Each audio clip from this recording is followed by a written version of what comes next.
إن الحمد لله نحمده ونستعينه ونستغفره ونعوذ بالله من شرور أنفسنا ومن سيئات أعمالنا من يهده الله فلا مضل له ومن يضلل فلا هادي له أشهد أن لا إله إلا الله وحده لا شريك له وأشهد أن محمدا عبده ورسوله اللهم صل على محمد وعلى آله وأصحابه أجمعين قال الله تعالى في كتابه الكريم يا أيها الذين آمنوا اتقوا الله حق تقاته ولا تموتن إلا وأنتم مسلمون وقال تعالى أيضا يا أيها الناس اتقوا ربكم الذي خلقكم من نفس واحدة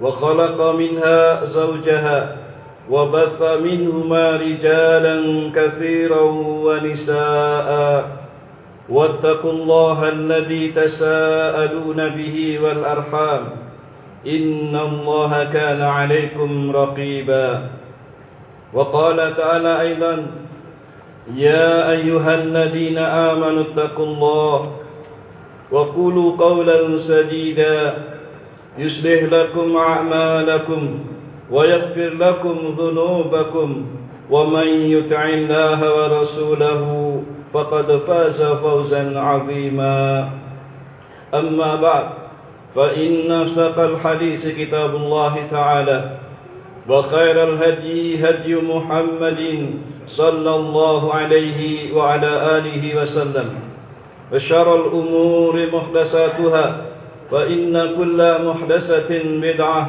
وكل بدعة ضلالة وكل ضلالة في النار أعاذني الله وإياكم من النار. معاشر المسلمين jamaah salat Jumat rahimani wa rahimakumullah. Marilah kita senantiasa bertakwa kepada Allah Subhanahu wa taala, yaitu dalam pengertian sebagaimana yang telah kita kenal. Kita selalu berusaha melaksanakan perintah-perintah Allah Subhanahu wa taala semampu kita.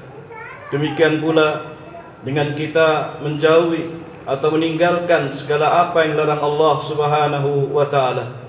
Maka dengan ketakwaan yang seperti inilah ma'asyiral muslimin, kita berharap mudah-mudahan kita semua termasuk orang-orang yang mendapatkan keberuntungan baik di dalam kehidupan di dunia maupun di akhirat nanti, sebagaimana Allah Subhanahu wa taala tegaskan dalam firman-Nya, wattaqullaha la'allakum tuflihun. Dan bertakwalah kalian semuanya kepada Allah agar kalian semuanya beruntung. Ma'asyiral muslimin, jamaah salat Jumat rahimani wa rahimakumullah.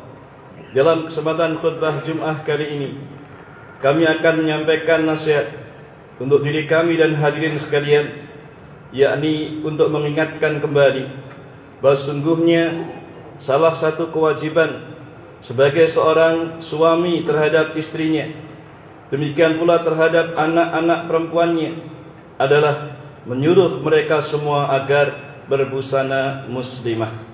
Iya, ma'asyiral muslimin, hal ini perlu kita ingatkan dikarenakan Allah Subhanahu wa taala dan juga Rasulnya sallallahu alaihi wasallam telah memerintahkan kepada kita semua, khususnya kaum laki-laki, apakah status kita sebagai seorang suami bagi istri kita, atau sebagai seorang ayah bagi anak-anak perempuan kita, atau saudara laki-laki bagi saudara-saudara perempuan kita, agar kita semua ma'asyiral muslimin memerintahkan para istri kita tersebut, demikian pula anak-anak perempuan kita atau saudara-saudara perempuan kita, agar mereka menutup aurat mereka dengan berjilbab dan berbusana muslimah.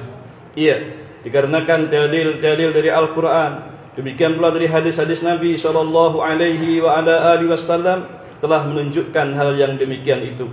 Karena itu ma'asyiral muslimin, bagi yang belum mengetahui hal ini, hendaknya perhatikan dan dengarkanlah insyaallah dalil-dalil yang akan disampaikan pada kesempatan ini. Dan bagi yang sudah mengetahuinya tetapi mungkin masih melalaikannya, atau pura-pura belum mengetahuinya, maka dengarkan kembali dan perhatikanlah kembali dalil-dalil tersebut. Semoga Allah Subhanahu wa taala membukakan kepada kita semua hidayah ke dalam hati kita, agar kita semua menerima kebenaran dan juga mau bersungguh-sungguh di dalam mengamalkan setiap apa yang diperintahkan Allah Subhanahu wa taala semampu kita. Ketahuilah ma'asyiral muslimin, saudara kami kaum muslimin rahimani wa rahimakumullah, Allah Subhanahu wa taala berfirman di dalam surat Al-Ahzab pada ayat 59. Allah Subhanahu wa taala menyatakan, "Ya ayyuhan nabi, qul li azwajika wa banatika wa nisa'il mu'minin yudnina 'alaihinna min jalabibihin. Dzalika adna ay yu'rafna fala yu'dzain wa kana Allahu ghafurar rahima." Allah Subhanahu wa taala menyatakan, "Wahai Nabi, katakanlah kepada istri-istrimu dan juga kepada anak-anak perempuanmu dan juga kepada seluruh wanita-wanita mukminah, agar mereka semua mengulurkan jilbab-jilbab mereka ke seluruh tubuh mereka. Yang demikian itu agar mereka lebih mudah untuk dikenal, yakni sebagai seorang muslimah, juga sehingga dengan itu pula mereka tidak akan diganggu atau tidak disakiti. Dan Allah Subhanahu wa taala Maha Pengampun lagi Maha Penyayang." Ma'asyiral muslimin, jamaah salat Jumat rahimani wa rahimakumullah, dalam ayat yang mulia ini Allah Subhanahu wa taala memerintahkan kepada nabinya, yaitu Nabi kita Muhammad sallallahu alaihi wasallam, agar menyuruh istri-istri beliau, demikian pula anak-anak perempuan beliau, dan juga seluruh wanita-wanita muslimah, wanita-wanita mukminah, agar mereka mengulurkan jilbab-jilbab mereka, mengenakan pakaian muslimah mereka ke seluruh tubuh mereka. Apa hikmahnya? Dijelaskan pula dalam ayat ini, agar mereka lebih mudah untuk dikenal, yakni sebagai seorang wanita muslimah dan sebagai perempuan yang merdeka, sehingga mereka tidak diganggu atau disakiti oleh orang-orang yang mempunyai akhlak yang jelek.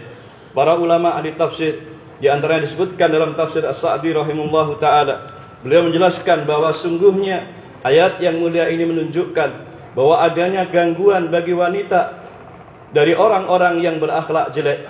Hal itu muncul disebabkan jika wanita tidak mengenakan jilbabnya atau busana muslimah yang sesuai dengan syariat.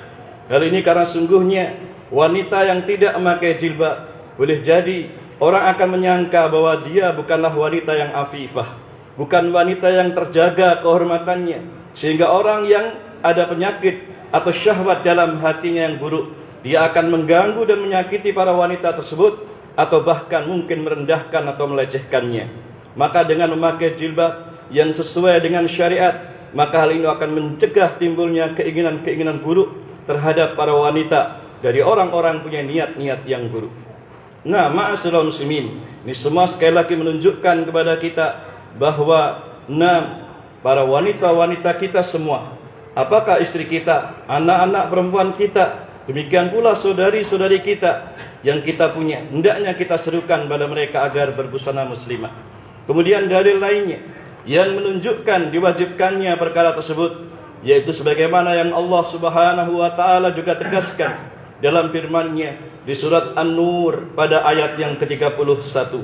Allah Subhanahu wa taala menyatakan, "Wa kullil mu'minati yaghdudna min absarihinna wa yakhfatna furujahunna wa la yubdina zinatahunna illa ma dhahara minha wal yadribna bi khumurihinna ala juyubihinna wa la yubdina zinatahunna illa li bu'ulatihinna au abaihinna au abai bu'ulatihinna," dan seterusnya dari ayat tersebut.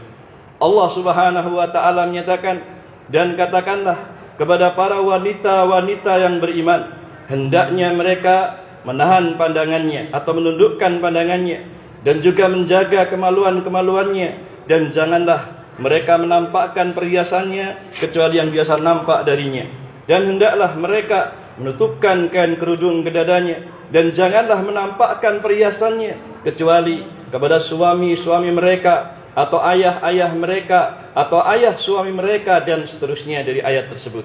Intinya, ma'asyiral muslimin rahimani wa rahimakumullah, Dari dua ayat yang telah disebutkan tadi, semuanya menunjukkan kepada kita sebagai dalil yang sangat jelas, sangat gamblang tentang wajibnya bagi para wanita muslimah untuk menutup seluruh aurat mereka dengan cara berjilbab dan juga berbusana muslimah yang benar, yaitu yang benar-benar bisa menutup seluruh aurat dan tubuh mereka. Nah, ma'asyiral muslimin, dan juga dalam ayat-ayat tersebut Allah Subhanahu wa taala menjelaskan bahwa kewajiban bagi para suami, kewajiban bagi para orang tua dan juga siapa saja yang mempunyai saudara-saudara perempuan untuk memerintahkan mereka, para wanita-wanita tersebut, agar mereka semuanya berjilbab dan berbusana muslimah. Dan saya yakin yang ada di hadapan kami pada saat ini, para hadirin sekalian, kalau jika Anda bukanlah seorang suami, mungkin seorang ayah, ataukah juga mungkin saudara bagi para wanita-wanita kita semuanya. Oleh karena itu, ma'asyiral muslimin, ini kewajiban bagi kita semua yang Allah perintahkan agar kita menyatakan kepada mereka. Katakan kepada para wanita-wanita tersebut, ma'asyiral muslimin, bahwa sungguhnya yang menyuruh dan memerintahkan mereka untuk berjilbab adalah Rabbul Alamin, Rabb seluruh alam semesta ini, yang telah menciptakan seluruh makhluknya, yang berkuasa memberikan segala kebutuhan makhluknya, yang maha kuasa dan maha segala-galanya, yaitu Allah Subhanahu wa ta'ala. Karena itu wajib atas kita untuk mentaati perintahnya.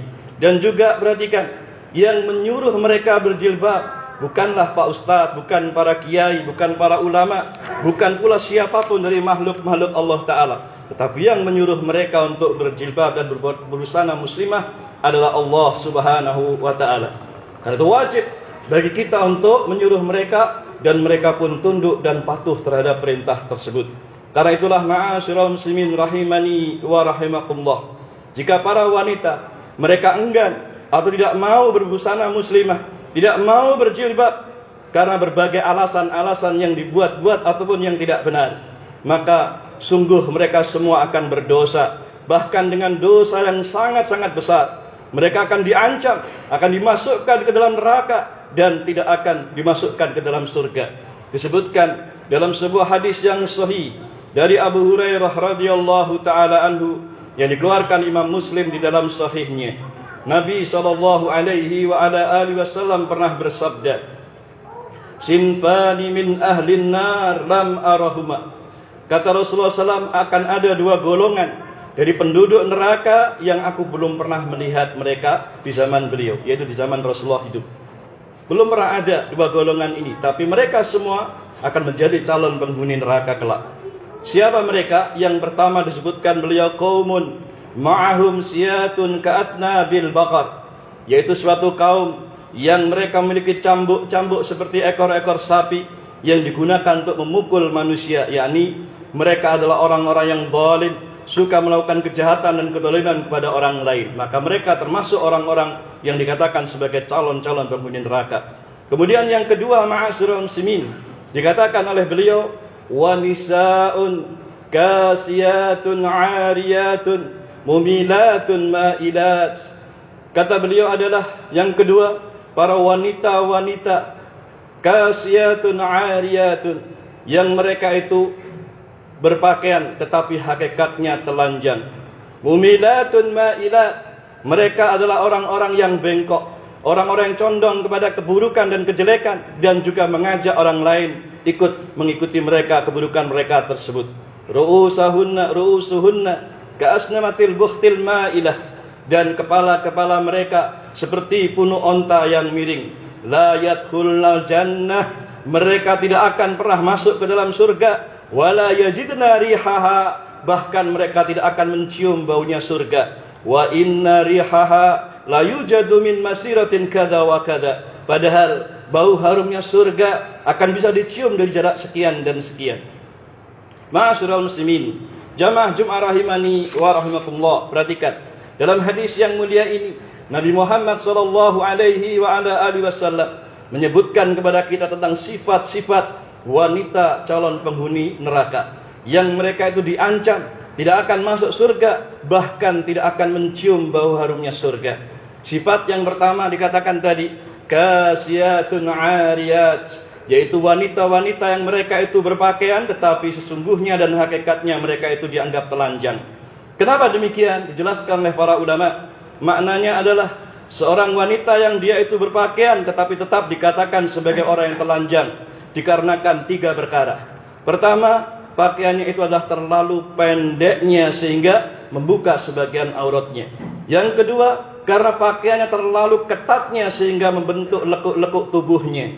Dan yang ketiga, pakaiannya karena terlalu tipis atau transparan sehingga menampakkan bagian-bagian dalam tubuhnya. Maka para wanita yang berpakaian dengan sifat-sifat pakaian yang seperti inilah yang dikatakan Nabi SAW, perempuan-perempuan yang berpakaian tetapi hakikatnya mereka masih telanjang. Iya, bagaimana tidak? Yang seharusnya seluruh tubuhnya tertutup, tapi ternyata sebagainya diler, sebagainya dibuka, sebagainya ditampakkan supaya dinikmati oleh orang laki-laki lain. Demikian pula yang harusnya pakaian itu longgar, tidak membentuk tubuh, tapi sengaja dibuat ketat sedemikian rupa, press body dan sebagainya. Tujuannya apa? Untuk menampakkan lekuk-lekuk tubuh mereka. Demikian pula karena tipisnya dan transparannya, sehingga sebagian dari bagian dalam tubuhnya nampak dari luar. Ma'asyiral muslimin, inilah mereka. Mereka yang dikatakan sebagai para calon-calon penghuni neraka, yang para wanita ini sesungguhnya jelas mereka adalah tidak berjilbab dan tidak berbusana muslimah yang benar. Sehingga mereka meskipun berpakaian tetapi tetap dianggap sebagai orang yang telanjang. Sifat yang kedua yang disebutkan dalam hadis tadi adalah mumilatun ma'idat, yaitu para wanita yang mereka sendiri adalah orang-orang yang condong kepada kejelekan, condong kepada perbuatan yang sangat buruk, dan juga mengajak orang lain mengikuti apa yang mereka inginkan. Demikian pula ma'idat, yaitu perempuan yang suka condong kepada kesesatan dan penyimpangan, yakni mereka adalah orang-orang wanita yang rusak agama dan akhlaknya, yang dengan dandanannya, dengan penampilannya, menyebabkan orang-orang laki-laki banyak terfitnah karenanya. Inilah sifat-sifat buruk wanita yang dikatakan sebagai calon-calon penghuni neraka. Yang ketiga disebutkan tadi adalah ru'usuhunna ka'asnamatil bukhtil ma'ilah, yakni kepala mereka seperti bunuh unta yang miring. Dijelaskan para ulama, ya di atas kepala mereka diberikan hiasan sedemikian rupa, pada rambutnya sehingga tinggi seperti bunuh unta. Disebutkan sebagian ulama seperti contohnya adalah seorang perempuan yang memakai konde dan sejenisnya, atau yang bentuknya besar seperti bunuh unta yang dengannya orang-orang laki terfitnah karenanya. Ma'asyiral muslimin, jamaah Jumat rahimani wa rahimakumullah. Demikian sifat-sifat para wanita yang dikatakan Nabi SAW calon-calon penghuni neraka, yang mana intinya adalah mereka semua adalah orang-orang yang tidak berjilbab dan tidak berbusana muslimah. Sehingga ma'asyiral muslimin, demikian di antara dalil-dalil yang menunjukkan dengan jelas dan gamblangnya betapa kewajiban bagi mereka para wanita seharusnya adalah memakai jilbab mereka, berbusana muslimah, sehingga betul-betul menutup aurat sebagaimana diperintahkan Allah Subhanahu wa taala. Oleh karena itu ma'asyiral muslimin, seorang muslim tidak sepantasnya kemudian, ya baik dia muslim atau muslimah, tidak sepantasnya apabila kemudian Allah dan Rasulnya telah menetapkan hukum yang demikian, kemudian mereka ragu-ragu dengannya, atau enggan mengamalkannya, atau menolaknya, atau bahkan menentangnya dengan berbagai alasan yang dibuat-buat. Karena sungguhnya ma'asyiral muslimin, ini semua perkara yang jelas-jelas menunjukkan wajibnya perkara tersebut. Wallahu a'lamu bissawab. Mudah-mudahan dengan penjelasan ini kita semua paham ma'asyiral muslimin. Siapapun yang ada di hadapan kami, saya dan bapak-bapak serta saudara-saudara sekalian, semuanya punya kewajiban yang satu ini. Dan jangan lalai dari perkara ini, ya. Karena itulah ma'asyiral muslimin, ini semua sampaikan kepada para istri kita nanti di rumah, anak-anak perempuan kita. Demikian pula siapapun para wanita yang ada di rumah kita, apakah mereka saudari-saudari kita, sampaikan tentang wajibnya perkara ini. Dan Anda juga wajib menyampaikan hal ini. Dan Anda punya kewajiban yang besar, tanggung jawab di hadapan Anda, di hadapan Allah nanti akan dimintai pertanggungjawaban. Demikian khutbah yang pertama, mudah-mudahan insyaallah bermanfaat dan akan kita sambung pada khutbah yang berikutnya. Wallahu a'lam bissawab.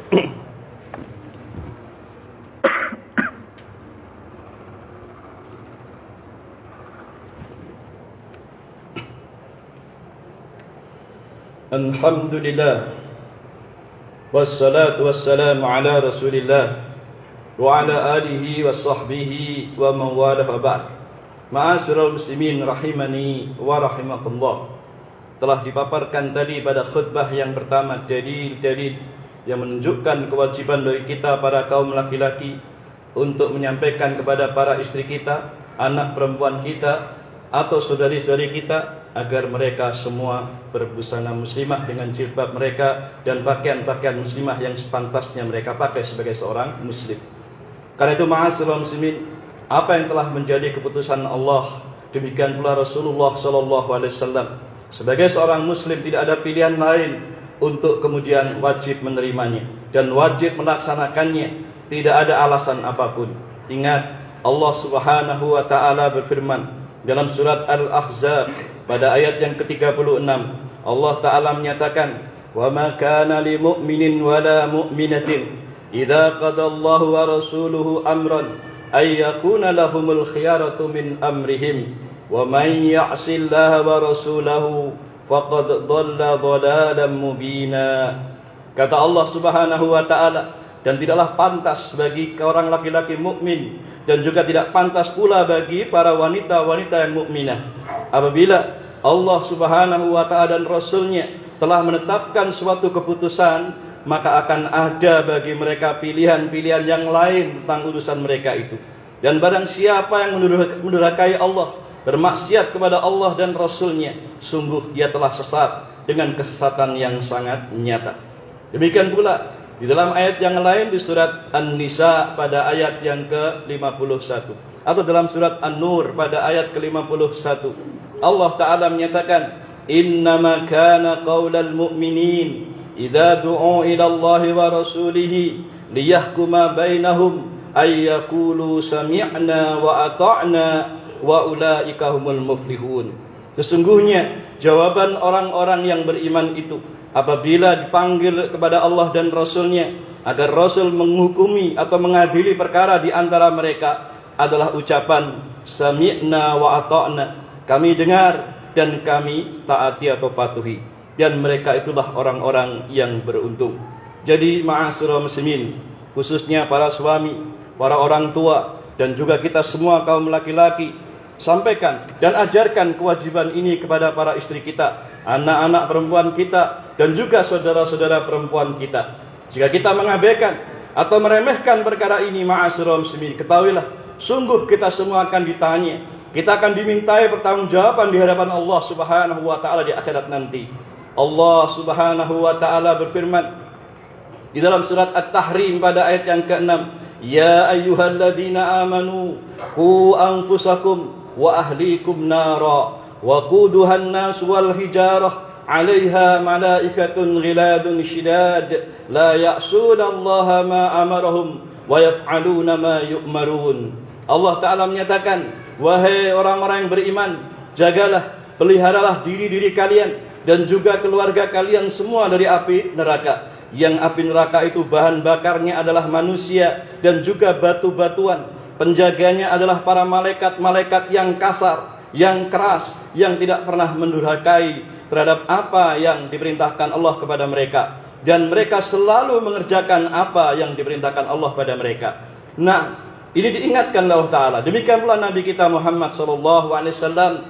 Beliau juga pernah bersabda, "Kullukum ra'in wa kullukum mas'ulun an ra'iyatih." Setiap kalian itu adalah pemimpin, dan setiap pemimpin pasti akan ditanya, pasti akan dimintai pertanggungjawaban atas kepemimpinannya tersebut. Al-imamu ra'in wa mas'ulun an ra'iyatih. Seorang pemimpin negara, dia adalah pemimpin dan dia akan dimintai pertanggungjawaban atas kepemimpinannya nanti. War-rajulu ra'in fi ahlihi wa huwa mas'ulun an ra'iyatih. Dan seorang laki-laki atau suami, dia adalah pemimpin di kalangan rumah tangganya atau pada keluarganya, dan pasti dia juga akan ditanya, dimintai tanggung jawab oleh Allah atas kepemimpinannya tersebut. Ma'asyiral muslimin, semua dalil menunjukkan bahwa pasti kita akan ditanya oleh Allah tentang tanggung jawab untuk mengurusi dan memimpin keluarga kita, terutama terhadap apa yang telah kami sampaikan tadi. Ma'asyiral muslimin, ingatlah satu kewajiban kita yang tidak boleh kita lupakan dan kita abaikan. Nah, Semoga penjelasan yang ringkas ini bermanfaat untuk kita semua. Yang intinya kami nasihati diri kami dan hadirin sekalian bahwa tanggung jawab ini tanggung jawab yang besar dan sangat berat.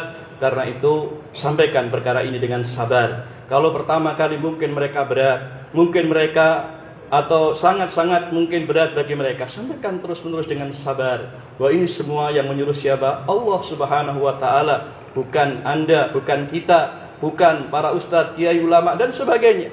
Tapi Allah yang mengutus, yang menyuruh mereka semua untuk berjilbab dan berbusana muslimah. Maka dengan itu insyaallah berarti kita telah menaikkan kewajiban yang sangat besar supaya keluarga kita semua kelak menjadi orang-orang yang saleh dan salehah, supaya kita semua pun termasuk menjadi orang-orang yang bertanggung jawab terutama terhadap istri-istri kita dan juga anak-anak kita semuanya. Mudah-mudahan dengan penjelasan ini Allah Subhanahu wa taala senantiasa memberikan taufik dan hidayah kepada kita semua untuk selalu istiqomah di dalam melaksanakan perintah-perintah Allah dan menjauhi larangan-larangannya hingga akhir hayat kita nanti insyaallah taala. Mari kita akhiri majelis ini dengan berdoa kepada Allah. Mudah-mudahan Allah menjadikan kita semua istiqomah hingga akhir hayat nanti. A'udzu billahi minasyaitonir rajim. Bismillahirrahmanirrahim. Alhamdulillahi rabbil alamin. Allahumma shalli ala Muhammadin wa ala alihi wa ashabihi ajma'in. Allahumma ighfir lana dhunubana wa israfana fi amrina wa thabbit aqdamana wansurna 'alal qaumil kafirin. Rabbana dhalamna anfusana wa illam taghfir lana wa tarhamna lanakunanna minal khasirin. Allahumma inna nas'alukal huda wat tuqa wal afafa wal ghina. Allahumma inna nas'aluka ilman nafi'a wa rizqan thayyiba wa amalan mutaqabbala. Allahumma inna nas'alukal huda wal istiqamah. Allahumma inna nas'aluka salamatan fid din wa afiyatan fil jasad wa ziyadatan fil ilmi wa barakatan fil rizqi wa taubatan qoblal maut wa rahmatan 'indal maut wa maghfiratan ba'dal maut. Rabbana atina min ladunka rahmah wa hayyi' lana min amrina rasyada. Allahumma aslih lana dinana alladhi huwa 'ismatu amrina wa aslih lana dunyana allati fiha ma'ashina wa aslih lana akhiratana allati fiha ma'adina waj'alil hayata ziyadatan lana fi kulli khair waj'alil mauta rahatan lana min kulli syarr. Rabbana atina min ladunka rahmah wa hayyi' lana min amrina rasyada. Rabbana atina fid dunya hasanah wa fil akhirati hasanah wa qina adzaban nar wa qina adzaban nar wa qina adzaban nar. Wa sallallahu ala nabiyyina Muhammadin wa ala alihi wa sallam walhamdulillahi rabbil alamin. Hadana Allah wa iyyakum ajma'in. Subhanakallahumma wa bihamdik asyhadu an la ilaha illa anta astaghfiruka wa atubu ilaik. Walhamdulillah. Aqimissalam.